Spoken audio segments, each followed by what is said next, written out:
이웃을 멸시하는 사람은 죄를 짓는 사람이지만 가난한 사람에게 은혜를 베푸는 사람은 복이 있는 사람이다. 악을 꾀하는 사람은 길을 잘못 가는 것이나 선을 계획하는 사람은 인자와 진리를 얻는다. 모든 수고에는 이득이 있는 법이지만 말이 많으면 가난해질 뿐이다. 지혜는 지혜 있는 사람의 면류관이지만 어리석음은 미련한 자의 화환이다. 금주에는 다행인지 많은 사람들의 관심을 끌 만한 큰 사건이 벌어지지 않았습니다. 큰 사건이 벌어지지 않은 것만으로도 참 다행이다 싶은 생각이 드는 게 우리의 삶이 되어버리고 말았습니다. 이럴 때 잠시 동안만이라도 나의 생각, 나의 입장, 나의 주장 이런 것들을 좀 내려놓고 침묵하든지 아니면 나와 다른 생각을 가지고 있는 사람들의 이야기에 귀를 기울일 수 있다면 얼마나 좋을까 이런 생각을 해보고 있습니다. 야고보 사도는 일찍이 우리에게 그런 말씀을 가르치셨죠. 말에 실수가 없는 사람이 온전한 사람이다 하고 말합니다. 말은 하나님의 선물임이 분명하지만 그 말이 너무나 많은 사람들을 혼돈 속에 빠뜨리고 사람의 관계를 갈라놓고 하기 때문에 말에 실수가 없는 사람이 있기는 어렵지만 그래도 자기 말에 실수가 없는 사람이 온전한 사람이다 이렇게 얘기한 바가 있습니다. 그는 아주 작은 불이 숲을 태우는 것처럼 사람의 말이 인간의 관계를 불태워버리고 만다고 얘기합니다. 불은 불입니다. 그리고 인생의 수레바퀴를 살라버린다고 야고보는 그렇게 말한 적이 있습니다. 타락한 말이 횡행할 때 세상은 혼돈으로 변해버리고 맙니다. 비난, 조롱, 악다구니가 넘치는 세상에 살다 보니까 우리의 마음에도 너무 상처들이 많아져가지고 그 상처에 조그만 뭔가 자극이 가해져도 아야하고 비명을 지를 수밖에 없는 게 우리의 삶입니다. 회초리로 맞은 상처는 그 자국은 며칠이면 지나가지만은 말로 맞은 상처라고 하는 건 좀처럼 낫지가 않기 때문에 우리는 말로 입었던 내상들 속에서 신음하고 살고 있는지도 모르겠습니다. 그 때문에 우리는 말의 이면 속에 있는 아픔들을 헤아리는 여백을 좀 가졌으면 참 좋겠다 하는 생각이 듭니다. 요즘 제 주제는 늘 말과 관련된 주제들입니다. 태초에 말씀이 계시니라 라고 얘기했던 요한복음의 말씀이 새롭게 느껴지는 까닭도 그런 창조적인 말이 그리운 때이기 때문에 그렇습니다. 최근 며칠 사이에 큰 일이 없었다고 얘기했습니다만 제게는 큰 상실이 느껴지는 일이 하나 있었습니다. 그것은 영연방 최고 랍비였던 조나탄 섹스라고 하는 분이 세상을 떠났습니다. 72살이라고 하는 젊은 나이에 비교적 젊은 나이에 세상을 떠났습니다. 제가 그분의 이름을 얘기하는 까닭은 오래전에 그분이 썼던 책 가운데 차이의 존중 또 사해의 재창조라고 하는 그 책을 읽으면서 우리가 가지고 있는 성서의 세계관을 가지고 우리가 만들어가야 할 세상이 무엇인지에 대한 이야기를 감명 깊게 보았기 때문에 그렇습니다. 그 관점이 너무 놀라웠기 때문에 저는 아마존을 통해서 그분의 책을 구입해서 읽었고 아마 한 10권쯤 되지 않나 싶은데요. 그러니까 최근 7, 8년 사이에 제 사고방식에 상당히 많이 영향을 미쳐준 저자가 바로 그 사람이라고 얘기할 수 있을 겁니다. 그러니까 그의 죽음은 제게는 참 아프게 다가왔고 그래서 서재에 앉아서 그분의 책들을 일람하다가 분열된 세상을 치유하기 위하여라고 하는 그렇게 번역될 수 있는 책을 꺼내놓고 이렇게 넘기며 책을 보고 있었습니다. 그러다가 아름다운 이야기 하나와 만났습니다. 그 이야기를 여러분께 들려드리고 싶은데요. 매주 금요일 새벽이면은 네밀로프의 랍비가 사라지곤 했습니다. 네밀로프는 지금의 우크라이나에 속해 있는 조그만 소읍인데요. 거기에 랍비가 금요일마다 사라지는 겁니다. 회당에 가봐도 없고 학교에 가봐도 없고 늘 열려있는 그의 집에 가봐도 랍비는 보이지 않았습니다. 사람들은 랍비가 어디로 사라졌는지 몰랐습니다. 그래서 그들은 말하기를 아마도 랍비는 하늘에 올라가셨을 거야 그렇게 생각했습니다. 왜냐하면 그는 거룩한 사람이었기 때문에 그렇습니다. 마을 사람들은 언제나 먹을 것이 필요했고, 그리고 마을 사람들은 평안한 삶의 공간이 필요했고 평화가 필요했습니다. 그 때문에 거룩한 그분은 금요일마다 하늘에 올라가서 하나님께 탄원을 할 거라고 그렇게 믿고 있었습니다. 어느 날 리투아니아 출신의 학자 한 사람이 찾아와서 랍비를 만나고 싶어 했습니다. 그날이 마침 금요일이었는데 랍비가 하늘에 올라갔다는 마을 사람들의 이야기를 듣고 뭔가 이상한 비밀이 있을 거라는 생각이 들어서 이 비밀을, 사라짐의 비밀을 내가 밝혀버리라 생각하고 그는 목요일 밤에 몰래 랍비의 집에 숨어들어 새벽이 되기를 기다렸습니다. 아니나 다를까 이 랍비는 새벽이 되자 일어나서 자기의 기도 의자에 앉아가지고 하나님께 기도했습니다. 깊은 한숨을 내쉬고 때때로 흐느끼며 울며 기도를 마쳤습니다. 그러더니 그가 자리에서 일어나서 입고 있던 옷을 벗고 장롱에서부터 허름한 농부의 옷으로 갈아입었습니다. 그리고 서랍을 열더니 도끼 한 자루를 꺼내가지고 어딘가로 가는 것이었습니다. 리투아니아 학자는 그의 뒤를 밟아갔습니다. 랍비가 가는 곳은 다른 곳이 아니라 바로 마을 저편에 있는 숲이었습니다. 소리가 잘 들려오지 않을 만한 곳에 이르렀을 때 그는 큰 나무 한 그루를 도끼로 찢기 시작했고 마침내 나무가 쓰러지자 그는 그걸 잘게 잘라서 장작으로 만들었습니다. 그것을 다 이렇게 묶어가지고 등에 짊어지고 그는 마을로 들어갑니다. 아직 사람들의 통행이 없었던 그런 때였던 거죠. 그곳으로 들어가가지고 랍비는 어느 가난한 집의 문을 두드립니다. 이른 아침이었습니다. 아주머니 한 분이 나오더니 누구시냐고 묻습니다. 그러자 랍비는 저는 바실리인데요. 뗄나무를 좀 팔고 싶어 가지고 왔어요. 아주 싼 값에 드리겠습니다. 이렇게 말을 합니다. 그러자 그 아주머니가 대답합니다. 저는 너무 가난해서 뗄나무를 살 수가 없답니다. 그러자 외상으로 드리겠다고 말합니다. 제가 외상을 어떻게 갚을지 모르겠는데요. 그때 랍비가 대답을 했습니다. 하나님을 믿으시지요? 하나님께서 어떤 방식으로든지 제게 갚아주실 겁니다. 염려하지 마세요. 그래서 그 아주머니가 얘기합니다. 하지만 저는 너무 병이 위중해가지고 불을 피울 힘이 없답니다. 랍비가 얘기합니다. 염려하지 마세요. 제가 불을 피워드리죠. 그리고 그 집에 불을 피워주고 불의 온기가 집안을 따뜻하게 하는 것을 느끼고 그리고 그 랍비는 작별 인사를 하고 집으로 돌아왔습니다. 리투아니아에서 온 그 학자는 그 아름다운 광경을 본 후에 그 마을에 머물면서 랍비의 제자가 되었습니다. 그리고 사람들이 랍비가 어디 갔냐고 금요일마다 물을 때 낯선 사람들이 물을 때마다 마을 사람들이 랍비가 하늘에 계실 겁니다라고 말할 때마다 이 리투아니아 사람은 이렇게 말했습니다. 아니요, 하늘보다 더 높은 곳에 계실 겁니다. 그렇게 얘기를 하는 거예요. 그렇죠? 여러분 이 얘기가 뭔지 여러분 느낄 수 있죠? 그렇습니다. 이 아름다운 이야기 속에는 거룩함의 본질이 무엇인지, 신앙의 신비가 무엇인지를 오롯이 보여주는 내용이 깃들어 있습니다. 곤경에 처해 있는 사람을 위해 나무를 베고 불을 피워주는 그 일은 평범한 일처럼 보이는지 몰라도 그 일이야말로 가장 거룩한 일임을 이 이야기는 우리에게 들려주고 있습니다. 세상에는 일상의 모든 일들을 통해 하나님의 빛을 드러내는 사람들이 있습니다. 말끝마다 종교적인 언어를 사용하는 사람들 말고 마치 배타적인 구원의 특권을 가지고 있는 것처럼 사방에 떠들고 다니는 사람들 말고 자기 주변에 있는 한 사람 한 사람을 아끼고 그들을 돌봐주려고 하는 마음을 쓰고 있는 사람이야말로 정말로 거룩한 사람임을 이 이야기는 우리에게 들려주고 있습니다. 물론 하나님을 제대로 섬기기 위해서는 하나님과 관련된 직무들을 성실하게 수행해야 할 필요가 있는 것은 분명합니다.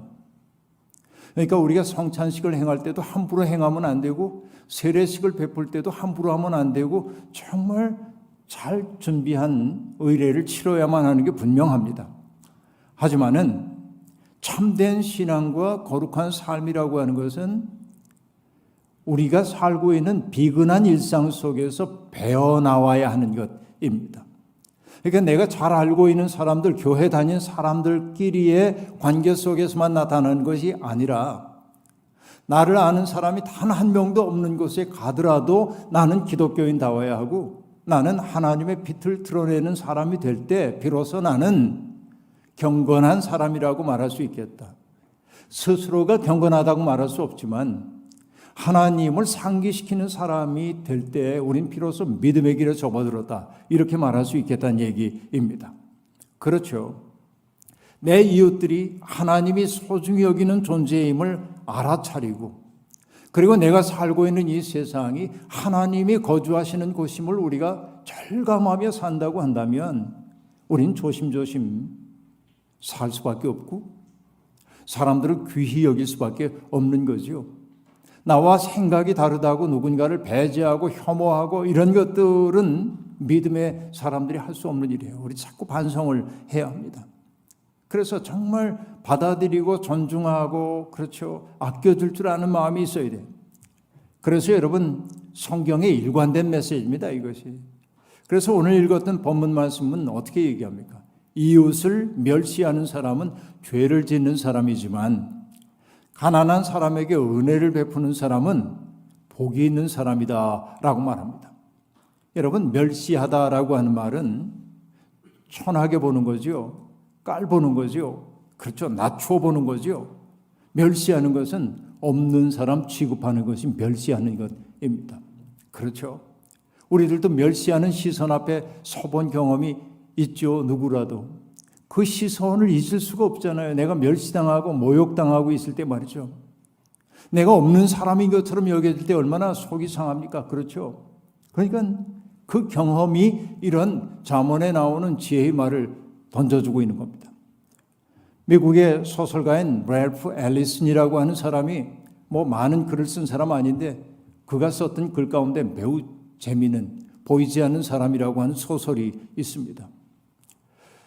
2000년대 중반에 초중반에 흑인으로 산다고 하는 것이 흑인이라고 얘기해서 안 됐습니다만 아프리카계 미국인으로 산다고 하는 것이 그리고 미국이라고 하는 그 사회 속에서 그 시스템 속에서 뭔가를 누리지 못하는 사람으로 산다는 것이 얼마나 고단한 일인지를 보여주는 소설인데 굉장히 중요한 소설인데 그 소설의 첫 문장을 저는 잊을 수가 없습니다. 그 첫 문장은 이렇게 시작됩니다. 나는 보이지 않는 인간이다. 아니 그렇지만 에드가 앨런 포를 사로잡은 유령이나 할리우드 영화에 나오는 심령체 같은 존재라는 말은 아니다. 나는 살과 뼈가 있고 섬유질과 체액으로 이루어진 실체를 지닌 인간이다. 게다가 어쩌면 정신까지도 있다고 할 수 있다. 내가 보이지 않는 이유는 사람들이 나를 보려고 하지 않기 때문이다. 보려고 하지 않아요. 무시하는 거예요. 멸시하는 겁니다. 여러분 이 내용이 첫 문장인데 이게 첫 번째 패러그래프인데 이 문장이 이 소설 전체를 요약하고 있다고 해도 과언이 아닙니다. 남을 멸시하는 사람들은 자기가 누군가를 멸시하고 있다는 사실조차 자각하지 못할 때가 있습니다. 왜 특권을 누리는 것이 누군가에게 대접받는 것이 당연하다고 그는 습관적으로 생각하고 있기 때문에 그렇습니다. 그러나 멸시를 당하는 사람들은 압니다. 자기가 멸시당하고 있다는 사실을 말이죠. 피해자의 관점에서 바라볼 때 세상이 제대로 보인다는 말은 바로 그런 얘기입니다. 멸시를 당해본 사람은 그 상처에서 쉽게 벗어나기 어렵습니다. 그런데 여러분 많은 사람들이 자기보다 못한 사람들에게 모멸감을 의도적이든 비의도적이든 안겨주면서 자기가 꽤 잘난 사람인 줄로 아는 그런 인간의 못된 버릇 같은 것이 있어요. 여러분 그러나 오늘 21절이 점잖게 그렇게 얘기했다면 남을 멸시하는 사람에 대해서 점잖게 꾸짖었다면 31절은 21절을 더 심화시킨 거라고 얘기하고 있는데 이렇게 얘기하고 있습니다. 가난한 사람을 억압하는 것은 그를 지으신 분을 모욕하는 것이지만 궁핍한 사람에게 은혜를 베푸는 것은 그를 지으신 분을 공경하는 것이다 라고 말하고 있습니다. 가난한 사람을 억압하는 것 그것이 윤리적인 문제, 도덕적 문제, 그런 문제만이 아니라 하나님을 모욕하는 것이라고 얘기합니다. 이것이 성서적 관점입니다. 두려운 진실입니다. 여러분, 우리는 형편이 어려운 사람들을 보면 양가 감정에 시달립니다. 선한 마음은 우리에게 말합니다. 저 사람이 어려움을 겪고 있는데 당신이 도와야 하지 않겠소? 가서 도와. 이렇게 얘기합니다. 그러나 또 다른 마음, 내 속에 있는 악한 마음은 속삭입니다. 괜히 도왔다가 물에 빠진 사람 건졌더니 보따리 내도라는 격으로 내가 저 사람과 불편한 일로 연루되어서 어려움을 겪을지도 몰라. 그러니 모른 척해. 이 두 마음이 싸웁니다. 대개 어떤 마음이 승리를 거둡니까? 여러분의 마음속에서는. 많은 경우에 현대인들에게는 그 후자가 승리를 거둘 때가 아주 많이 있습니다. 그래서 우리는 짐짓 어려움을 겪고 있는 사람들을 보면 불편하기 때문에 그들을 외면해버리고 맙니다. 마치 옛날에 높으신 분들 행사할 때 그분들 눈에 빈민가 같은 모습이 보이지 않도록 하기 위해 가림막을 설치해 놓아서 여기는 참 정리가 잘 됐구만, 이런 소리를 듣고 싶어 했던 것처럼 우리도 때때로 엄연히 있는 현실들을 외면함으로 내가 마치 그 현실을 모르고 사는 것처럼 행세하기를 좋아해요. 이게 인간의 버릇이라고 볼 수 있습니다. 가난한 사람을 멸시한다는 것은 가난한 사람을 보고 저 사람 가난한 건 죄 때문일 거야, 게을러서 그래, 이렇게 말하는 것도 있지만은 어떤 것도 있습니까? 가난을 제도화하는 것도 가난한 일을 멸시하는 것이죠. 이번 주에 보았던 사진 가운데 제일 충격적인 사진 어떤 것이었습니까? 노동자 한 사람이 분진 마스크를 쓰고 일을 마쳤는데 마스크를 벗고 나니까 분진 가루가 온 얼굴에 가득 있는 겁니다. 효과가 없는 마스크를 썼던 것이죠. 대기업이 비용 절감을 위해 그런 거 씌운 거죠. 이런 것들이 가난한 일을 멸시하는 일이라고 말할 수밖에 없을 겁니다. 가난한 일을 멸시하는 것은 하나님을 모욕하는 일이에요. 왜? 하나님이 그를 지으셨기 때문에 그렇습니다. 이게 오늘 성경이 우리에게 들려주고 있는 이야기입니다. 오늘 곤경에 처해 있는 사람을 대하는 태도를 보면 그의 영혼이 어디에 머물고 있는지를 알 수 있습니다. 가난한 사람을 멸시하는 것, 하나님 모욕하는 일입니다. 그런데 21절이 이렇게 우리의 내면의 태도를 보여주는 것이라고 한다면 22절은 우리가 드러내는 적극적인 우리의 삶의 방식에 대한 교훈을 주고 있습니다. 이렇게 말합니다. 악을 꾀하는 사람은 길을 잘못 가는 것이니 선을 계획하는 사람은 인자와 진리를 얻는다라고 말합니다. 여기 꾀하다라고 번역된 카레시라고 하는 이 히브리어는 뭔가를 도모하다라고 하는 뜻이기도 하지만은 밭을 갈다, 그리고 뭔가를 긁다, 혹은 뭔가를 새기다, 이런 뜻이기도 합니다. 그러니까 악을 꾀한다라고 하는 것은 뭐예요? 악의 밭을 가는 거예요. 악의 씨를 심기 위해 밭을 가는 것이고 누군가의 마음속에 상처를 내는 일이고 누군가를 괴롭히는 그런 일들이 악을 꾀하는 일이라고 볼 수 있습니다.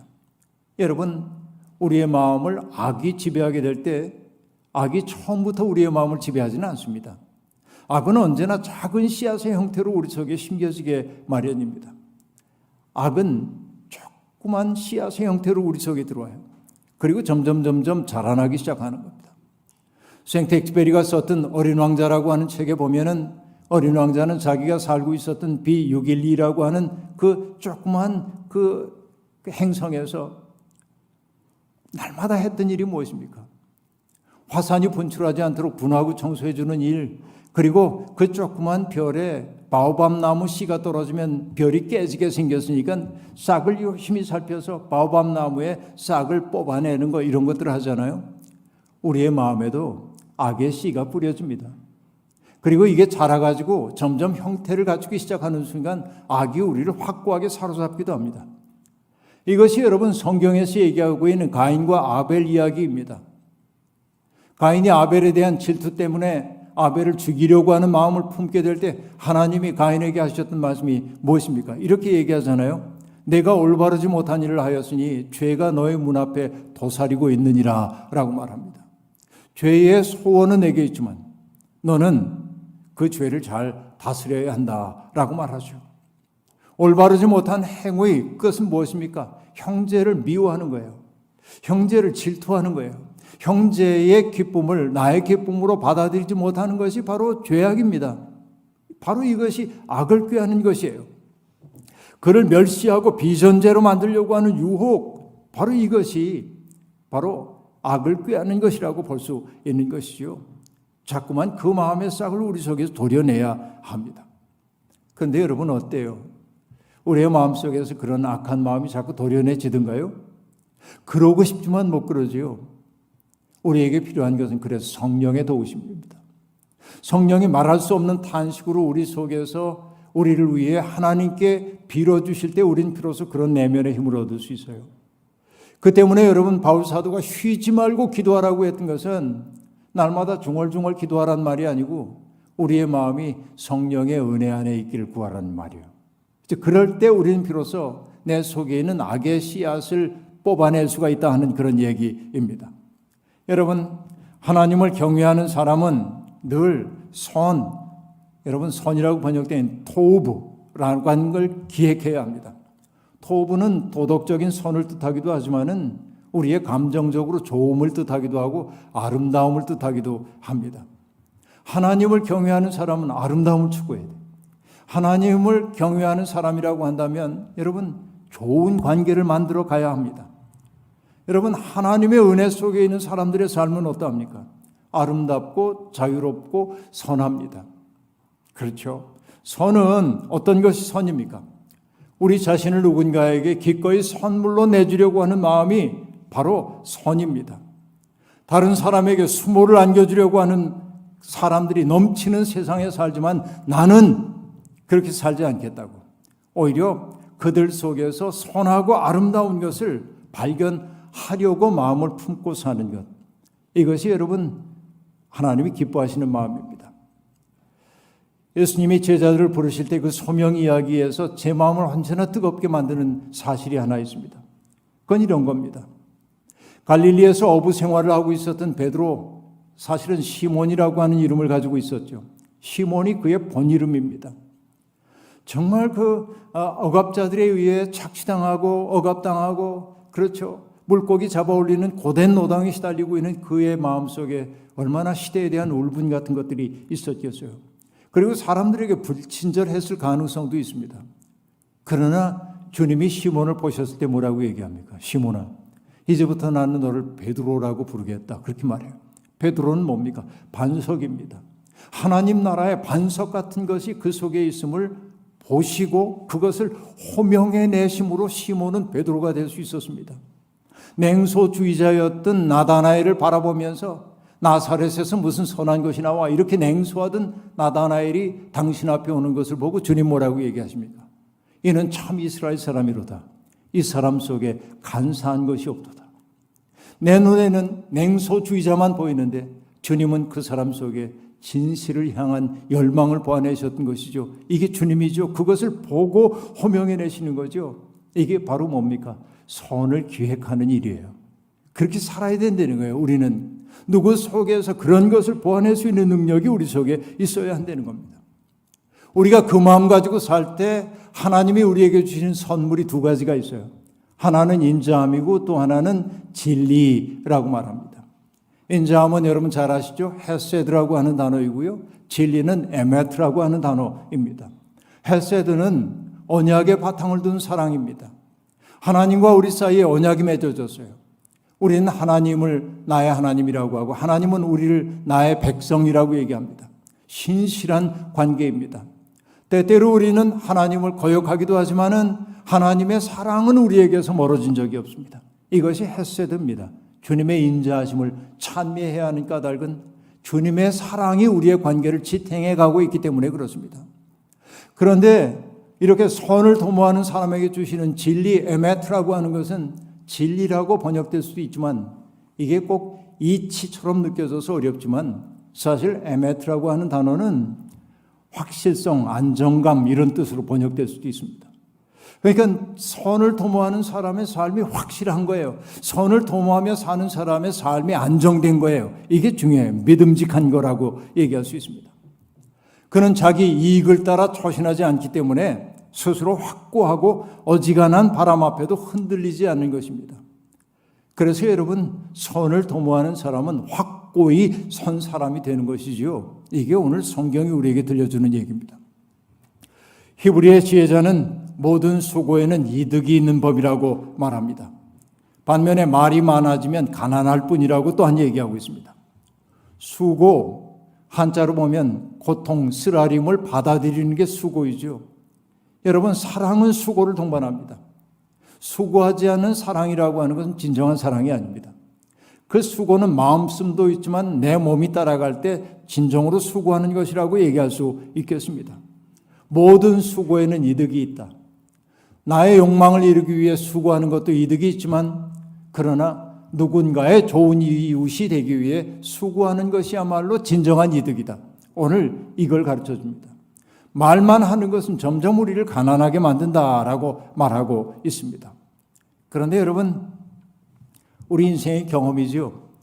어딜 가든지 몸이 따라가며 수고하는 사람들은 말이 적은 편이고, 수고는 좀처럼 안 하는 사람들이 말은 또 많고, 이런 경우가 제법 많이 있죠. 이거는 뭐라고 그래야 돼? 질량불변의 법칙도 아니고 뭐라고 해야 돼? 여러분, 이런 경험들이 우리에게 있잖아요. 정말 몸으로 일하는 사람들은 그렇게 말 많이 안 해. 근데 그렇게 일 안 하는 사람들은 되게 말이 좀 많은, 반비례하는 이런 것들이 좀 있어요. 좋은 말은 물론 중요합니다. 우리가 주고받는 말이 사회 분위기, 지향을 만들기 때문에 그렇습니다. 그러나 그보다 더 중요한 것은 내 이웃의 무거운 짐을 나누어 지려고 하는 사랑의 수고를 받아들이는 것입니다. 우리가 사랑의 수고를 하지 못하도록 하는 것은 어떤 마음들이죠? 귀찮다라고 하는 생각, 또 힘들다라고 하는 생각, 그 인력에서 벗어나서, 그렇죠? 그 장벽들, 귀찮다 혹은 힘들다 하는 그 장벽들을 넘어서서 이웃들의 세계에 접근하게 될 때, 여러분, 욕망의 인력은 느슨해지고 우리는 이웃 사랑할 수 있는 사람으로 점점 변해 갈 겁니다. 그러나 여러분, 사랑의 수고를 하는 사람들도 가끔은 지칠 때가 있습니다. 내가 이렇게 수고하는데 사람들은 손가락 끝 하나 까딱 안 하는 것처럼 보이면 힘들고 원망하는 마음이 생깁니다. 그때는 잠시 내려놓고 쉬는 게 좋습니다. 왜냐하면 선을 행하는 일을 할당량 채우듯 하다 보면 너무 힘들어지기 때문에 그렇습니다. 그러니까 잠시 내려놓고 자기를 채울 필요가 있습니다. 정말로 중요한 것은 얼마만큼의 양의 일을 하느냐가 아니라 내가 하고 있는 일을 얼마나 사랑과 감사로 하느냐가 중요하기 때문에 그렇습니다. 미국에서 캐톨릭 워커, 그러니까 가톨릭 노동자 운동을 벌였던 거의 성인이라고 얘기할 수 있는 도로티 데이라고 하는 분이 있어요. 그분은 정말 어려운 사람들을 위해 일하고 헌신했습니다. 그러나 그도 때때로 모든 일 내려놓고 조용한 곳에 가서 쉬었습니다. 사람들은 그 모습이 낯설게 여겨져요. 왜 그러냐고 묻습니다. 그때 도로시 데이가 했던 얘기가 있습니다. 다른 이들에게 아무 도움도 주지 못하는 마른 샘이 되지 않으려면 나 역시 이처럼 달디단 샘물을 마셔야만 합니다. 라고 말합니다. 샘물이 내 속에 있을 때 나도 누군가에게 샘물을 주는 사람이 될 수 있단 말이죠. 여러분, 도로시 데이든 혹은 앞서 얘기했던 네밀로프의 라피든 그들의 삶은 정의를 추구하면서도 자비를 베푸는, 자기를 누군가에게 선물로 주려고 하는 삶을 살았음을 알 수 있습니다. 바로 그것이 거룩한 삶입니다. 바로 그것이 신앙의 신비 속에 들어간 삶이라고 말할 수 있겠습니다. 잊지 마십시오. 지금 우리가 서 있는 그 자리가 하나님이 계신 자리입니다. 믿음의 길 위에서 우리가 우리 자신을 의의 무기로 하나님께 내드리게 될 때, 우리는 그 선한 일을 도모하게 될 때 우리의 삶의 이야기는 다양해지고 우리의 삶의 토대는 점점 든든해지리라 확신합니다. 여러분, 성도들의 사귐은 그런 것이 되어야 합니다. 주님의 뜻대로 살면서 겪었던 아름다움의 이야기들을 우리가 나눠야 합니다. 이야기가 나누어지고 공유되고 풍요로워지게 될 때 신앙 공동체는 날마다 든든히 서가게 될 겁니다. 이 이야기가 풍성해질 때 우리는 조금 더 아름다운 세상에 살게 될 것입니다. 주께서 함께 해주셔서 우리가 선 그 자리가 하나님을 만나는 자리임을 알고 우리가 선 자리에서 누군가에게 나를 선물로 주는 아름다운 인생이 되기를 주의 이름으로 축원합니다. 아멘. 주신 말씀 기억하며 거듭의 기도 드리겠습니다. 자비로우신 하나님, 언제나 우리를 세상의 중심에 놓고 생각해 보면 세상이 무섭고 원망스럽기도 합니다. 그러나 오늘 우리 곁에서 자신의 목소리를 갖지 못한 사람들, 세상 사람들에게 멸시당하고 있는 사람들의 마음이 되어보면 우리가 할 수 있는 일이 무엇인지를 저절로 깨닫게 됩니다. 하나님, 하나님의 인자하심을, 하나님의 진실하심을 우리에게 선물로 주시옵소서.